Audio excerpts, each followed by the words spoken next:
Good morning. Savitribai Phule एवं पर्यावरण शिक्षण संस्थान के BEd second year paper 4 understanding the self की यूनिट सेकेंड संप्रेषण के प्रकार के बारे में आज हम जानेंगे। संप्रेषण के दो प्रकार हैं। एक है फर्स्ट है शाब्दिक संप्रेषण यानी कि वर्बल कम्युनिकेशन। सेकंड है अशाब्दिक संप्रेषण यानी कि नॉन वर्बल कम्युनिकेशन।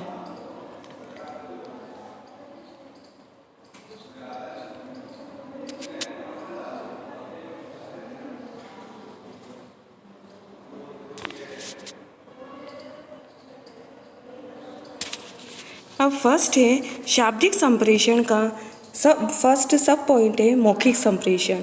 इसके बारे में हम विस्तार से जानेंगे।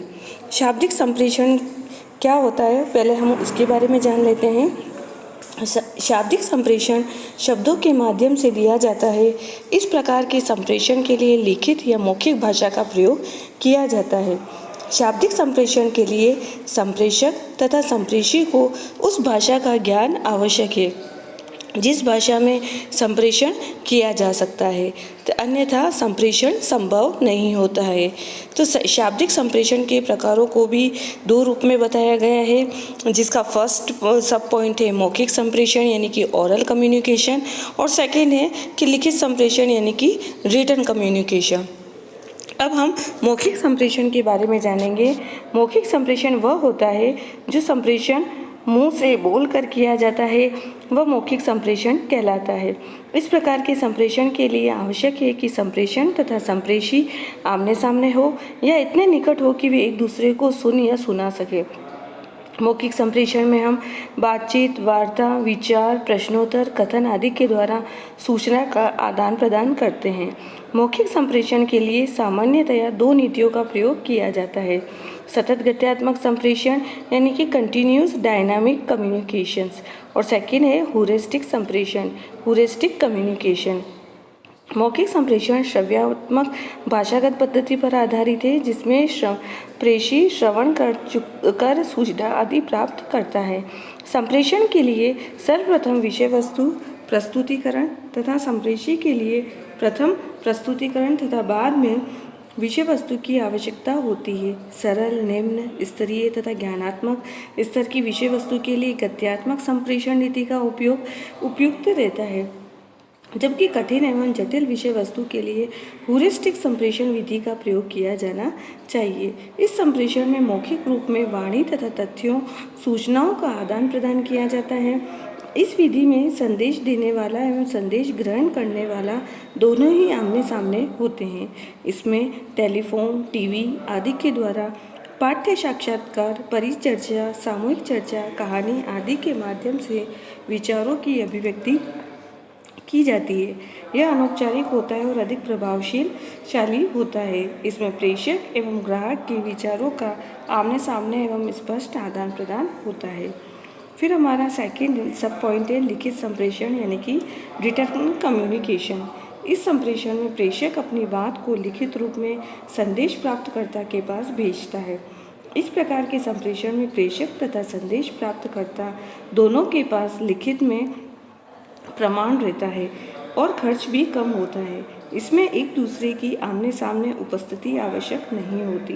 लिखित संप्रेषण में पत्र व्यवहार, बुलेटिन, गृह पत्रिका, प्रतिवेदन, विभागीय पत्रिकाएं आदि आती है। इस प्रकार के संप्रेषण में संदेश संप्रेषक प्रक्रिया में उपस्थित नहीं रहता, परंतु संदेश इस प्रकार प्रस्तुत करता है कि कूट अनुवादक लेखक की भावना को समझकर अर्थ लगाते हैं। इस प्रकार के संप्रेषण के लिए किसी भाषा कूट संकेत या सामान्य संकेतों का प्रयोग किया जाता है। कुछ लिखित संदेश इतने सामान्य परिचित हो जाते हैं कि उन्हें देखकर ही हम कोई सूचना आदि प्राप्त कर लेते हैं। पत्र, नोटिस बोर्ड, समाचार पत्र आदि लिखित संप्रेषण ही करते हैं। यदि संप्रेषण की विषय वस्तु ऐसी ही है जिसे खंडों में विभक्त नहीं किया जा सकता, तो उसके लिए अल्गोरिथम्स नीति का प्रयोग ठीक रहता है। और यदि संप्रेषण की जाने वाली विषय वस्तु निदानात्मक या उपचारात्मक प्रवृत्ति की है, तो उसके लिए निर्णय तालिका नीति का प्रयोग करना उपयुक्त रहता है। इसमें संदेश देने वाले एवं संदेश पाने वाले व्यक्तियों का आमने सामने होना आवश्यक नहीं है। इसमें संदेश देने वाला लिखित रूप में शब्दों या संकेतों के द्वारा इस प्रकार करने वाला व्यक्ति संदेश देने वाले व्यक्ति की भावना को समझकर अर्थ लगाते हैं। लिखित संदेशों को सुग्राह्यता के लिए आवश्यक है कि लिखित भाषा सरल, सुगम, स्पष्ट तथा बोधगम्य हो, ताकि संदेश बिना किसी भ्रम के सही रूप से ग्रहण कर सके। इसमें सूचना सही ढंग से, सही शब्दों के माध्यम से तथा छोटे छोटे पदों में प्रभावशाली विधि से प्रयुक्त की जाती है।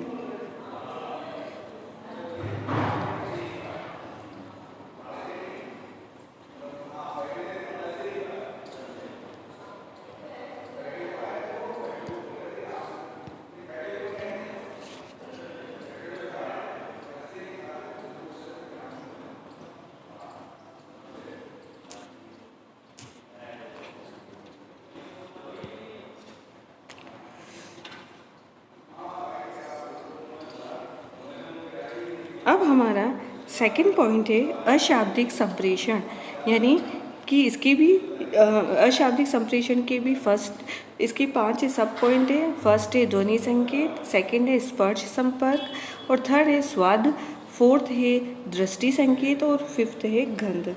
अशाब्दिक संप्रेषण यानी कि नॉन वर्बल कम्युनिकेशन। अशाब्दिक संप्रेषण में भाषा का प्रयोग नहीं किया जाता। इसमें वाणी, संकेत, चक्षु संपर्क यानी कि आँखों के इशारे तथा मुख मुद्राओं के प्रयोग एवं स्पर्श संपर्क आदि प्रमुख प्रकार के संप्रेषण होते हैं, जिनका हम अब विस्तार से अध्ययन करेंगे। फर्स्ट है सब पॉइंट हमारा ध्वनि संकेत यानी कि साउंड सिंबल।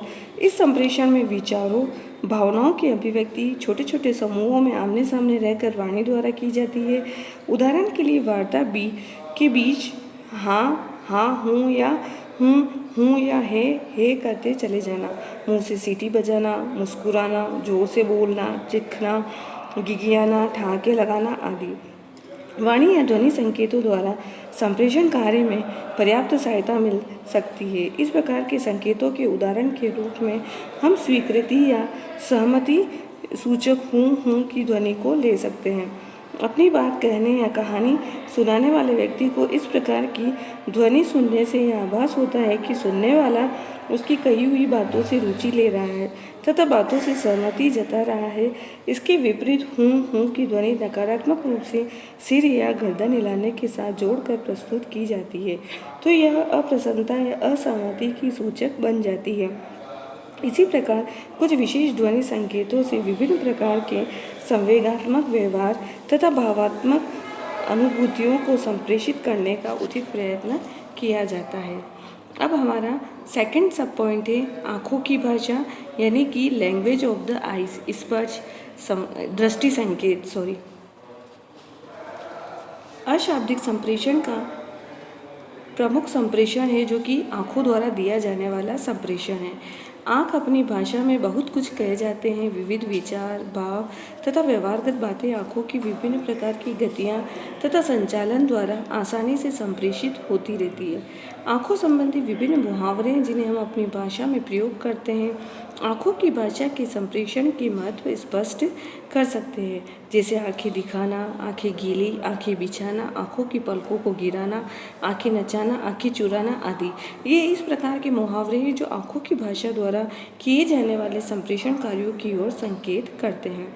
आँखों की भाषा जहाँ प्यार जताती है, हर्ष एवं उल्लास प्रकट करती है, कृतज्ञता ज्ञापन करती है, वहीं दूसरी ओर से की गई आँखों की गतिविधियाँ क्रोध, घृणा, वैमनस्य, लालच, तृष्णा, कायरता, लंपटता, तिरस्कार, शत्रुता आदि भावों को संप्रेषित करने का भी कार्य करती है।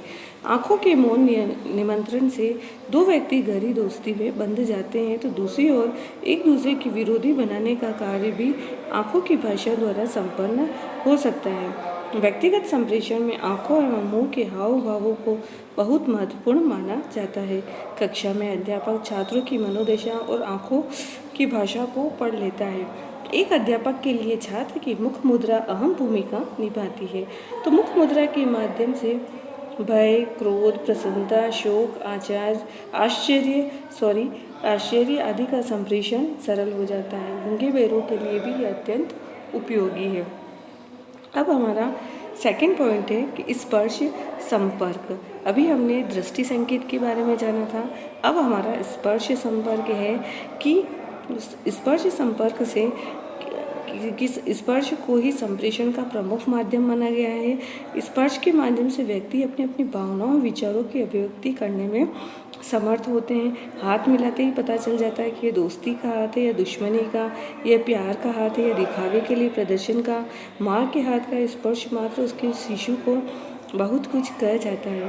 प्रशंसक की एक शाबाशी, प्यार का चुंबन अपने आप में बहुत सी भावनाओं, संवेदनाओं तथा विचारों की अभिव्यक्ति का एक महत्वपूर्ण साधन है। दृष्टिहीन छात्रों के लिए तो स्पर्श एक बहुत बड़ा वरदान सिद्ध होता है। फिर हमारा है गंध। गंध संप्रेषण का कार्य करती है, जैसे चक्कर या स्वाद के माध्यम से भी बहुत से साधनों पर संप्रेषण प्राप्त किया जाता है।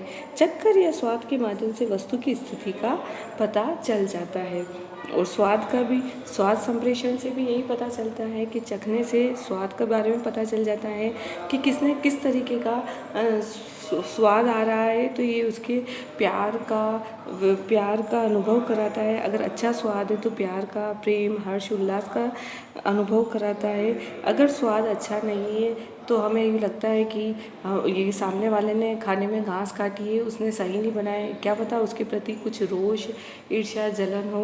तो इस तरीके से संप्रेषण से व्यक्तियों के भावों के बारे में, विचारों के बारे में हमें जानकारी प्राप्त हो जाती है। इसीलिए संप्रेषण अति आवश्यक है।